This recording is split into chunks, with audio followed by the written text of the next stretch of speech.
Hello and welcome to Becoming the Influential Me, the podcast. I am Michelle Chikanda and today I want to talk about unemployment.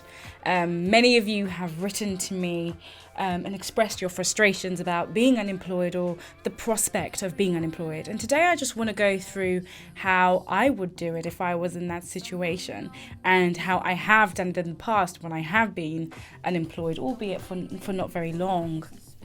So, let us dig right in. So what inspired this, apart from the many emails, the many emails a lot of you have sent to me and some of the conversations I've had with both friends and family, it's tough being unemployed. There's a certain level of dignity that comes with work, being able to provide for yourself. So I think more than it being financially challenging, it is psychologically challenging. And I just want to take a moment to say, if you are currently unemployed and you're giving yourself a hard time, it's to be expected and it's understandable, and you are not alone. You're not the only person that is struggling with, the basics of how to function and run your life because you are unemployed. I do, however, want to say one thing. You are not the work that you do. A lot of us attach our identity to the jobs that we do. And I think whilst that's valid and it does give us a sense of joy, it is not the entirety of our life and our meaning. Is our jobs important? Is work important? Absolutely. But it is not the be all and end all of who we are. And sometimes when we are unemployed, it can be an opportunity to discover the essence of who you truly are and why you were put on this planet and what you're capable of achieving as well. Okay, so aside from that, what else inspired me to do this podcast? I watched a show with my partner. He came home and he was raving about this show. And this show was about a billionaire who gave himself the challenge of being dropped anywhere in the world. And he didn't know where he was going to be dropped, in America, not in the world. And he was given $100. And his challenge was to make $1 million in 1 quarter, in 3 months. And he cheated a little bit, but ultimately he did it.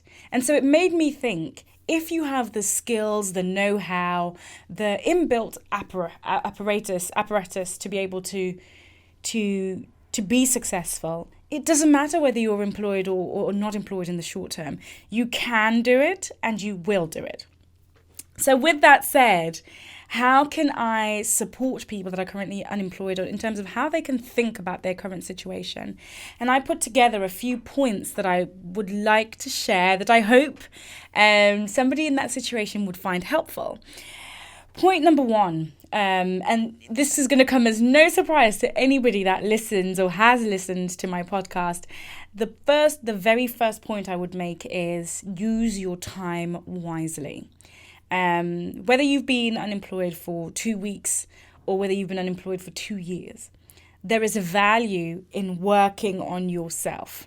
There is value in spending time continuing to develop yourself as an individual. It doesn't have to cost money either. One of the things that I've said are university these days are like aggregators of information, and they're administrators of how information is put out, but ultimately all the information you need is available on the internet.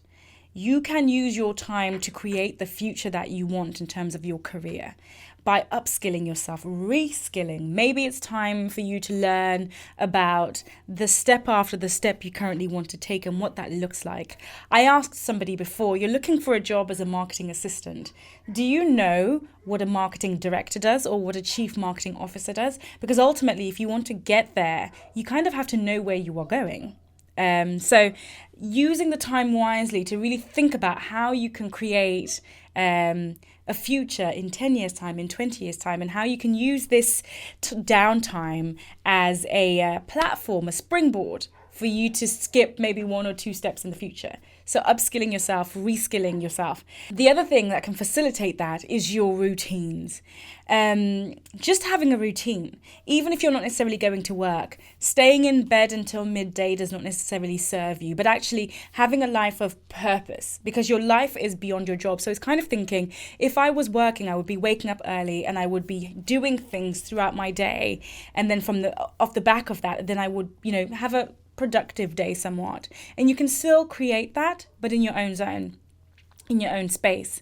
So one of the things that I absolutely loved doing when I was unemployed was waking up at the same time, going out for my walk in the morning, coming back and completing whatever tasks I'd set myself for that day, making sure that each day I got closer to my goals and not further away as a result of the downtime.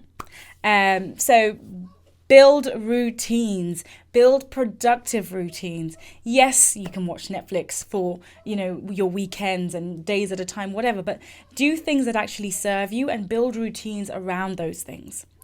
Point number 2, create boundaries. This is super important. And the reason why it's so important is because when you are a professional, you have your professional life and you have your personal life. When you're unemployed, it all seems to be personal, right? But actually create some boundaries such that the time that you have not working is time that you spend working on yourself. So still put in the time to professional development, even though nobody else is A, watching, or B, paying for it. You can still develop yourself even when you are not working. That would be point number 2. Point number 3. In your job search, it's super important to get creative. I had a conversation with a colleague of mine who's an entrepreneur, and he said, I never open an email with just CV attached Michelle Chikanda. He said, I'd never open it. He said, but if you put in the subject line, I helped my last boss go from $1 to $7 million, I'm more likely to open that. So using headlines and subject lines that captivate your audience, using alternative ways to differentiate yourself from everybody else on the market, maybe creating a little video and sending that to an HR director somewhere, just something that sets you apart. And because you have so much time, you can create that. Is it guaranteed to work? No, but even if you can say to somebody in an interview when you do finally get one that, hey, these are some of the things that I did when I was not working, it shows that you have initiative and it shows that you understand the power of time and you understand that you can use it to create things, that potentially you wouldn't have thought of if all your time was occupied by a job. So it's really a time for you to sit down with a blank piece of paper and say, right, where do I want to go? Where am I? And how can I make my offering more attractive? How can I make myself sound like a CMO, even though I'm just a marketing assistant, for example? It's really just being able to say, I've got a lot of time on my hands and I can account for it to a future employee. Right? And also to myself, because one of the reasons why psychologically can be challenging when you're unemployed is because you're asking yourself the question, what am I doing with my life? How can I account for my time? But actually, if you create boundaries and you create routines around what you want to do, and you have a set of things that you can demonstrate that you have done, it boosts your confidence. It boosts your personal sense of self-worth because you can look back and say, I use this time to do this. One of the things that one of my students did, which I think is so brilliant, is, she's used the time to write a book about her life and she's put it together, and now that she's going into interviews, she's talking about it and people find it interesting and it differentiates herself from other people that might be interviewing as well that are unemployed. It's just giving her the edge, showing employers that, look, I value myself as much as I value any company, and in the same way I'm intending on coming in to develop your company, I have been developing myself because I'm a greater asset than any company. Do you understand the logic? Okay, great. The other thing that I point number 4 or number 5, I'm lost now. But use the time to research. The world is changing so rapidly, and the last thing you want to do is find yourself in a situation where you are putting all your effort into getting yesterday's job, and then you'll be fired tomorrow and be in the same position again. Making sure that you future-proof yourself by understanding the trends, where organizations are going, how things are changing, and how you can be relevant in the world that you want to go into in the long term. Not just the short term, but in the long term. I can't stress this enough. It is one of the things that is shaping my conversations with a lot of leaders at the moment, which is, Michelle, what will the world of work look like in the next, 10 years, in the next 5 years, in the next 20 years? And if you have a long career ahead of you, it's definitely worth investing some time into thinking about where your career will be at that time, such that you can skip a few steps. and then being unemployed could potentially be the best thing that has ever happened to you. But that's also if you use the time wisely. Okay, the next thing that I would advise somebody who is unemployed to do is, I would definitely say invest in yourself. Not just the investment of time. Sometimes it takes the investment of money. Do a little course instead of buying, instead of buying that extra biscuit. Spend that pound, spend that euros, whatever it is. Spend that dollar on really investing in yourself. Read things that you wouldn't ordinarily read. If you have an extra £10, subscribe to something like The Economist or whatever, just so you keep broadening your horizons. If you have savings, spend the money on a course that actually drives you towards being greater at what it is that you want to do in the world of work. And I know that it seems counterintuitive, because when you don't have money, it's hard to spend money. But if you think about it as an investment in yourself, I would also say, if there is something that interests you and you don't necessarily have the funds to do it at that time, reach out to people and ask them, what resources can I use? How can I do this with the resources that I currently have? Again, this is a way of asking for expertise, and it's free. It's completely free. Will people respond? Not necessarily. But at least you are doing something. At least you are advancing and developing your skills. Because again, even if you show up for an interview and say, I reached out to 50 people during the 5 months I was off, and from those 50 people, I managed to speak to 5 people, and those 5 people gave me insights that led me to being in the position that I'm in today. You sound like somebody that is worth hiring. It's just worth considering. Okay. The other thing that I would recommend for somebody who is unemployed is work on your psychological game. Like I said, being unemployed is intrinsically linked to your self-worth. We spend a lot of our time at work. And we also judge each other based on what it is that we do. That's why when you go to a party, the first question I can almost guarantee, and I absolutely hate it, is, what do you do? It's because that's how we assess people's value. I do not ask that question, apart from in a professional setting where I do actually need to know that information. But I think it's important for you to work on your psychological game by saying, there's India Arie has the song "I'm Not My Hair." In that very same way, you are not your job, right? You are not your current economic situation. You're not your current career situation. You are wholly you. And in order to work on your what I mean when I say work on your psychological game, what I'm talking about is doing mental exercises every day that ensure that you're strengthening your mind as opposed to weakening it. So what can you do that is, maybe you're a meditator. Maybe you're somebody that needs to speak confidently. And maybe you can practice, 4 walls, practicing your ability to speak about who you are in a positive way, practicing how you will show up in the big bad world once you're there, practicing, and envisioning or visualizing the future you necessarily want to have. Rather than thinking about all the things that could go wrong, all the things you didn't do, all the ways, you're never going to get back to where you were.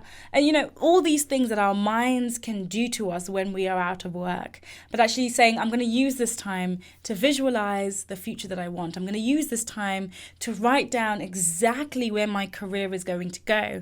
I'm going to use this time to create a business plan, almost. A career plan, if you like, of exactly the steps that I intend to take. And I'm going to present this to maybe myself. But just this idea that not allowing your mind to rule over you, but taking steps, taking actions to rule over your mind and create the future that you see yourself wanting. The other thing with the upping your psychological game is not letting fear get the better of you. It's about being bold. When you're unemployed, how do I phrase this? You have nothing to lose. So be bold in your interactions and in your requests to people. Everybody's virtual right now. And it's just about saying, you know what, I'm going to try everything in my toolbox. I'm going to write an email to somebody and put in a thought-provoking subject line. I'm going to make a call to somebody and ask them if they can help me. And this is not about fear of being judged or, fear of feeling like you failed, but actually just saying, these are the resources I have and this is how I'm going to leverage them. Sometimes people say to me, Michelle, I'm unemployed. Can you help me? And I'm like, what have you done?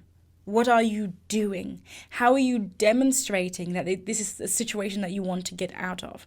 And I'm not unique in that. I'm not unique in asking those questions. That these are the sorts of questions that every employer is asking for. It wants to know. How have you been spending your time? Usually when somebody says to me, I've been looking for a career change, I've been working in retail, for example, for the last 4 or 5 years, and I've been trying to transition to, an office environment, then my question is, okay, so what have you done? And usually it's, I've sent my CV to 100 million places and nobody has responded. And then I say, okay, what are the things that industry that you want to go into, what do they need to see from you? Tumbleweed. Because sometimes it's like if you're doing and doing and doing and doing and nothing is coming back, we get frustrated. But really it's about upping your psychological game and stopping to think, okay, what is it that an ideal employer would want to see in me? And how can I demonstrate that? So a typical thing that people will do is they will say, I am an innovative individual. That's what they'll write on their CV. Yet they send a normal CV and a cover letter and expect to hear back. Or they just apply the normal way through LinkedIn or through, a job board and they expect to hear back. Well, where is the innovation in that? When you say I'm an innovative person, sometimes it's better to demonstrate it rather than to talk about it. And then the next part is going to be, Michelle, how do I do that? Well, this is what I mean about upping your psychological game. Learning to sit with a blank piece of paper daily and really just mind mapping, thinking of ways, researching, the different things that you can do to innovate, to create, to sparkle, to shine, such that when somebody sees whatever you're offering, they will be like, oof, like, this is amazing. I'll tell you one thing that happened to me once. In fact, was it my second job? I put clouds. Everybody was sending CVs and it was black and white and it was very proper.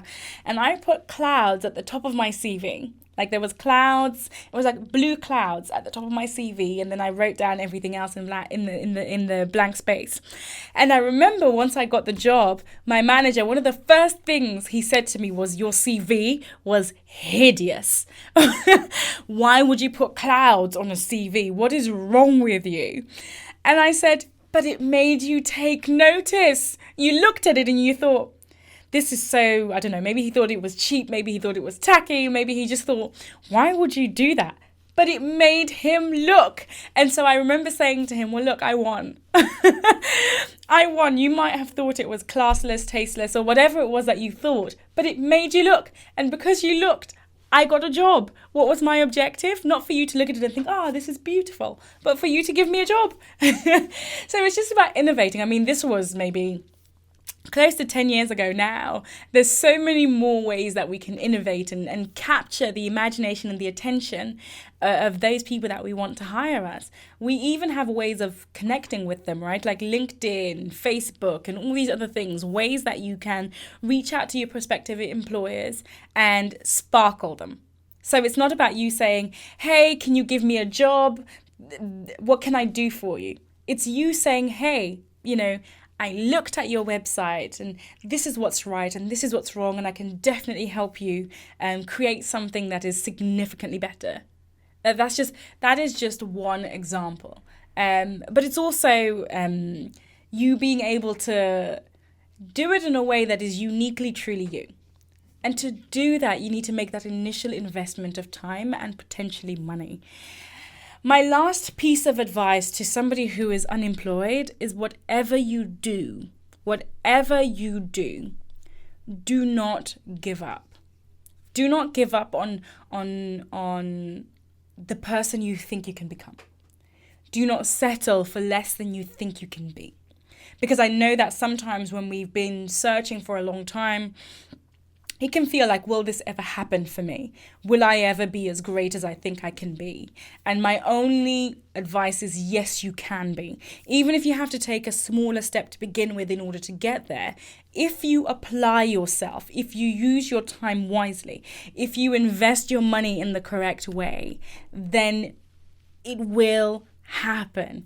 If you demonstrate the correct behaviors to the bosses that you're working with, if you are empathetic with your colleagues and those that are hiring you, you will eventually succeed. But whatever you do, do not give up, and do not let this current moment where you feel exasperated, frustrated, challenged, do not let that stop you from knowing who you can be.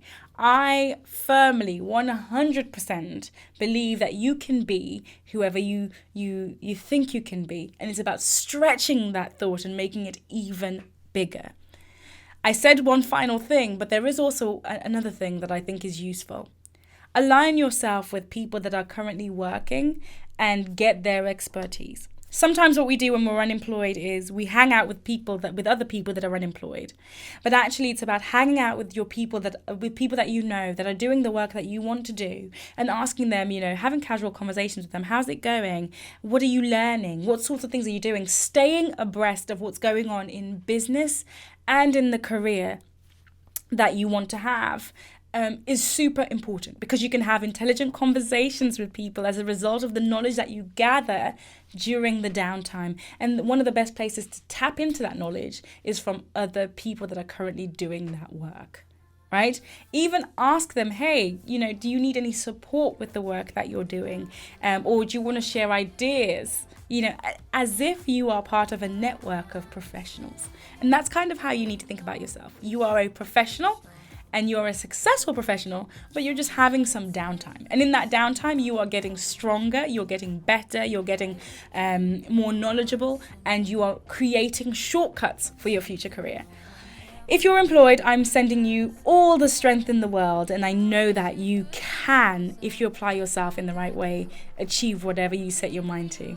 And until the next podcast.